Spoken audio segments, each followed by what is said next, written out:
أعوذ بالله من الشيطان الرجيم.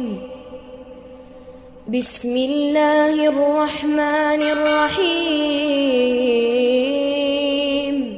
نحمده ونصلي ونسلم على رسوله الكريم. أما بعد فأعوذ بالله من الشيطان الرجيم. بسم الله الرحمن الرحيم. سامعین محترم، سیرت النبی صلی اللہ علیہ وسلم کورس کا آج ہمارا 11واں سبق ہے۔ جو مسلمان ہجرت کر کے مدینہ آئے تھے ان کے پاس رہنے کے لیے نہ اپنا گھر تھا اور نہ ہی کسب معاش کے لیے باقاعدہ انتظام تھا، اس لیے آپ صلی اللہ علیہ وسلم نے ہجرت کے 5 مہینے بعد انصار اور مہاجرین مکہ کے درمیان مواخات کا رشتہ قائم کیا، جس کا طریقہ یہ ہوتا تھا کہ آپ صلی اللہ علیہ وسلم انصار اور مہاجرین میں سے ایک ایک شخص کو بلاتے تھے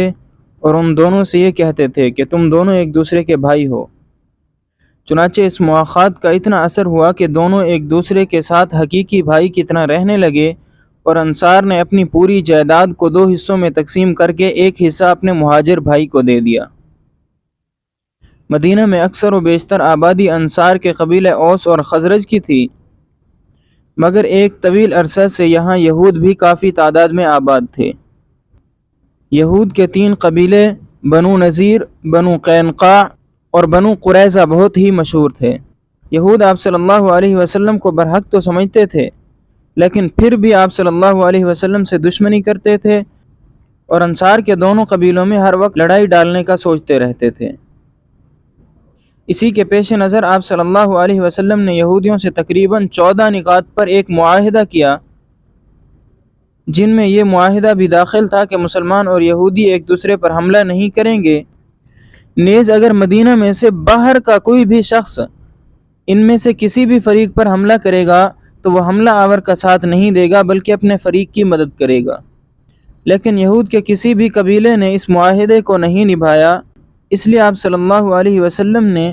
بنو نذیر اور بنو قینقاع کو مدینہ سے جلا وطن اور بنو قریظہ کے لڑنے والے افراد کو قتل کر دیا اور ان کی عورتوں اور بچوں کو گرفتار کر لیا۔ جہاد کی مشروعیت کا پس منظر اور اس کے چند مراحل۔ پہلا مرحلہ، نبوت ملنے کے بعد مکہ کی 13 سالہ زندگی میں مشرکین مکہ آپ صلی اللہ علیہ وسلم اور صحابہ کرام رضوان اللہ تعالی علیہم اجمعین پر ظلم و ستم کے پہاڑ توڑتے رہے، لیکن اس کے باوجود ان حالات میں بھی اللہ رب العزت کا حکم یہی تھا کہ مسلمان درگزر اور معافی سے کام لیں اور مشرکین کے سامنے خدا تعالی کے احکامات بیان کرتے رہیں، جیسا کہ ارشاد ربانی ہے خذ العفو وأمر بالعرف وأعرض عن الجاہلین، یعنی معاف کرنے کی عادت ڈالیے، نیکی کا حکم دیجیے اور جاہلوں سے کنارہ کش ہو جائیے۔ چنانچہ اس مرحلے میں آپ صلی اللہ علیہ وسلم صحابہ کرام سے فرماتے تھے کہ مجھے عفو و درگزر کا حکم دیا گیا ہے، لہٰذا تم لوگ قتال نہ کرو۔ دوسرا مرحلہ، مدینہ میں ہجرت کرنے کے بعد بھی مشرکین مکہ مسلمانوں کو تکلیف دینے سے باز نہ آئے اور مدینہ کے قریب آ کر حملہ کرتے رہتے تھے، اس لیے اللہ رب العزت نے مشرکین کے ظلم و ستم سے بچنے کے لیے اذن للذین یقاتلون بانہم ظلموا کے ذریعے مسلمانوں کو ظالموں سے بدلہ لینے کی اجازت دے دی۔ تیسرا مرحلہ، تیسرے مرحلے میں جبکہ مشرکین اپنی حرکتوں سے باز نہیں آئے اور مدینہ منورہ پر حملہ کرنے کی مستقل کوشش کرتے رہے تو اللہ رب العزت نے ظلم اور قتل و غارت گری کرنے والوں کے خلاف باقاعدہ جہاد کا حکم دے دیا۔ ارشاد خداوندی ہے وَقَاتِلُوا فِي سَبِيلِ اللَّهِ الَّذِينَ يُقَاتِلُونَكُمْ وَلَا تَعْتَدُوا إِنَّ اللَّهَ لَا يُحِبُّ الْمُعْتَدِينَ،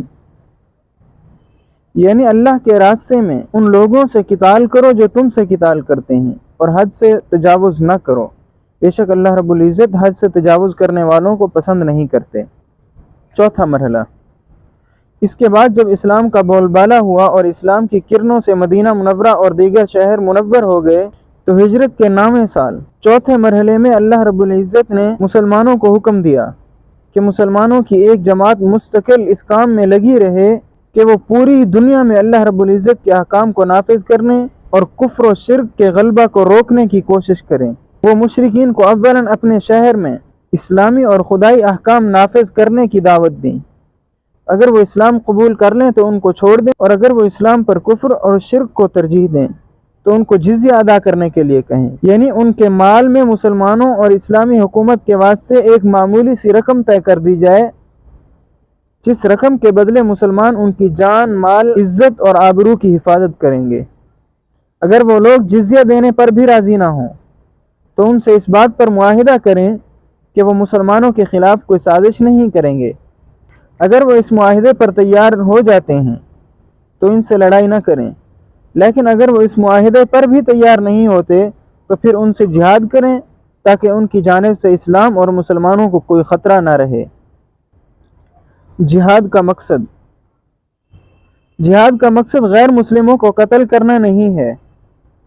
جیسا کہ بہت سارے لوگ سمجھتے ہیں، بلکہ جہاد کا مقصد دنیا سے فتنہ فساد کو ختم کرنا، روئے زمین پر اللہ رب العزت کے عدل و انصاف پر مبنی قوانین کو نافذ کرنا اور پوری دنیا میں مذہب اسلام کو غلبہ اور عزت دلانا ہے۔ اس بات کی تائید حضرت ربیع بن عامر کے اس قول سے بھی ہوتی ہے جو انہوں نے رستم کے دربار میں اسلامی جہاد کا مقصد بتلاتے ہوئے کہا تھا کہ ہمیں اللہ عز و جل نے اس لیے بھیجا ہے تاکہ ہم لوگوں کو لوگوں کی بندگی سے نکال کر اللہ کی بندگی میں لگائیں، دنیا کی تنگی سے نکال کر آخرت کی وسعتوں سے ہم کنار کریں، اور دیگر ادیان و مذاہب کے ظلم و ستم سے نکال کر انہیں اسلام کا سایہ عطا کریں۔ یہاں پر ایک اشکال اور اس کا جواب بھی سمجھ لیں۔ غیر مسلم بالخصوص اہل مغرب جہاد پر خصوصاً اعتراض کرتے ہوئے یہ کہتے ہیں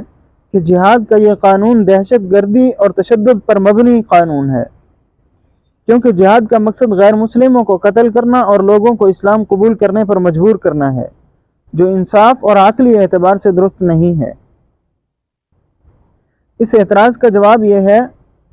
کہ جہاد کا مقصد مشرکین کو اسلام قبول کرنے پر مجبور کرنا نہیں ہے، بلکہ اس جد و جہد کا مقصد روئے زمین پر عدل و انصاف پر مبنی اسلامی احکام و قوانین کو نافذ کرنا ہے۔ یہی وجہ ہے کہ مشرکین اگر اسلام قبول کر لیتے ہیں یا پرامن معاہدہ کر لیتے ہیں یا جزیہ دے کر دارالاسلام میں امن کے ساتھ رہتے ہیں تو ان سے جہاد کرنے کی اجازت ہی نہیں دی گئی۔ اگر وہ ان تینوں باتوں میں سے کسی ایک کو بھی قبول نہیں کرتے تو پھر اس سے معلوم ہوتا ہے کہ ان کی نیت اور ان کے ارادے درست نہیں ہیں۔ اس وجہ سے اللہ رب العزت نے ایسے لوگوں کے ساتھ جہاد کا حکم دیا ہے۔ غزوہ اور سریہ کی تعریف۔ غزوہ اس جنگ کو کہتے ہیں جس میں صحابہ کرام رضی اللہ تعالیٰ عنہم اجمعین کے ساتھ ساتھ آپ صلی اللہ علیہ وسلم خود بھی شریک ہوئے ہوں، اور سریہ اس جنگ کو کہتے ہیں جس میں آپ صلی اللہ علیہ وسلم خود شریک نہ ہوئے ہوں بلکہ صرف صحابہ کرام رضوان اللہ علیہم اجمعین نے شرکت کی ہو۔ مشہور اور صحیح قول کے مطابق غزوات کی تعداد 27 اور سریہ کی تعداد 47 ہے۔ 27 غزوات میں سے صرف 9 غزوات ایسے ہیں جن میں باقاعدہ لڑائیاں ہوئیں، باقی 18 غزوات ایسے ہیں کہ ان میں لڑائی کی ضرورت ہی نہیں پڑی۔ جن غزوات میں لڑائی ہوئی ہے ان کے نام یہ ہیں: غزوہ بدر، غزوہ احد، غزوہ بنی مصطلق، غزوہ خندق، غزوہ بنی قریظہ، غزوہ خیبر، فتح مکہ، غزوہ حنین اور غزوہ طائف۔ آج کا سبق یہیں پر ختم ہوتا ہے۔ اللہ رب العزت سے دعا ہے کہ اللہ تعالی ہمیں حضور صلی اللہ علیہ وسلم کے نقش قدم پر چلنے کی توفیق عطا فرمائے۔ وآخر دعوانا ان الحمد للہ رب العالمین۔